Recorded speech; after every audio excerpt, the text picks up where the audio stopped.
ज्येष्ठ कवी आणि साहित्यिक डॉक्टर यशवंत मनोहर सरांचे एक विज्ञानवादी, परिवर्तनवादी आणि पुरोगामी चळवळीतील कार्यकर्ता म्हणून सरांचे मनपूर्वक अभिनंदन। कारण विदर्भ साहित्य संघाच्या वतीनं जीवन वृत्ती पुरस्कार सरांनी नाकारला, कारण त्या ठिकाणी सरस्वतीची प्रतिमा होती। खरं तर सरस्वतीनं शाळा काढल्याचा, शिकवल्याचा किंवा तिनं संघर्ष केल्याचा कुठेही उल्लेख नाही।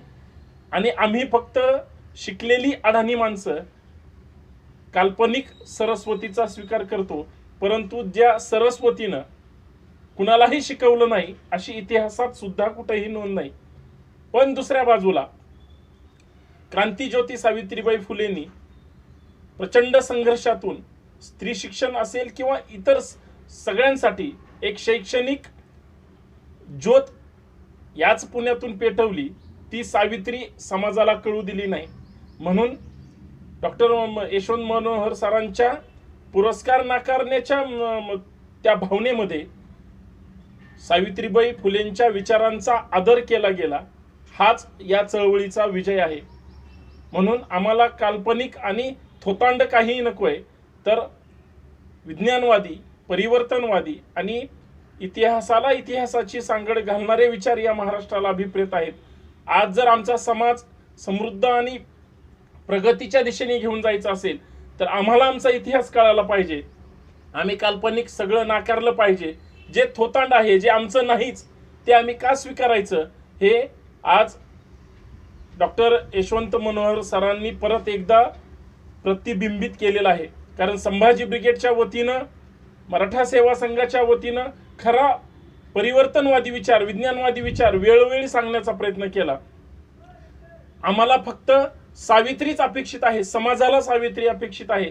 या समाजाचं कुठल्याही जाती धर्माचं कल्याण फक्त विद्येमुळे झालं आणि विद्येची, शिक्षणाची ज्योत या पुण्यापासून या संपूर्ण महाराष्ट्र आणि देशामध्ये सर्वप्रथम सावित्रीबाई फुले यांनी शिक्षणाची मुहूर्तमेढ रोवली, ज्योत पेटवली। ती सावित्री जगाला कळली पाहिजे। म्हणून मनोहर सरांचे मी अभिनंदन तर करतोच, परंतु सगळ्या साहित्यिकांनी सुद्धा आत्मपरीक्षण करून फक्त बुद्धीचा वापर हे इथल्या सदाशिव पेठी व्यवस्थेशी जोडण्यासाठी अंधश्रद्धेला खतपाणी घालणारं किंवा थोतांडाला खतपाणी घालणारं साहित्य आजपर्यंत लिहिलं आणि समाजाची फसवणूक केली। जर तुम्हाला खरं साहित्य पाहिजे असेल, जर तुम्हाला खरा इतिहास समाजाला सांगायचा असेल तर खरं बोललं पाहिजे, खरं लिहिलं पाहिजे आणि खरं सांगितलं पाहिजे।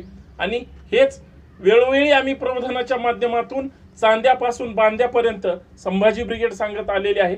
म्हणून आम्हाला डॉक्टर यशवंत मनोहर सरांचा आज अभिमान वाटतो की त्यांनी सरस्वती नाकारली, ती नाकारलीच गेली पाहिजे। जर स्वीकारायची असेल, जर शिक्षक जे स्वतःला शिक्षित म्हणून घेणारी मंडळी आहे, जे अज्ञानाकडे जाणारी वाट शोधतात, त्यांना सावित्री समजून सांगितली पाहिजे आणि त्यांनी सुद्धा सावित्री वाचली पाहिजे। तरच समाजामध्ये जगाच्या पाठीवर राज्य करणाऱ्या ह्या प्रत्येक घराघरात सावित्री निर्माण होतील, एवढंच या माध्यमातून सांगतो। परत एकदा सरांचं मनपूर्वक संभाजी ब्रिगेड महाराष्ट्राच्या वतीनं, तमाम पुरोगामी आणि परिवर्तनवादी चळवळीच्या वतीनं, विज्ञानवादी विचारसरणीच्या वतीनं त्यांना सॅल्यूट करतो, त्यांच्या विचारांना मानाचा मुजरा करतो आणि सरांचं परत एकदा अभिनंदन करतो। कारण या देशाची शिक्षणाची मुहूर्तमेढ, शिक्षणाची ज्योत ही क्रांतिज्योती सावित्रीबाई फुलेंनी पेटवलेली आहे। त्यामुळंच आज या देशाचे सर्वोच्च स्थानी राष्ट्रपती म्हणून एक महिला बसू शकली।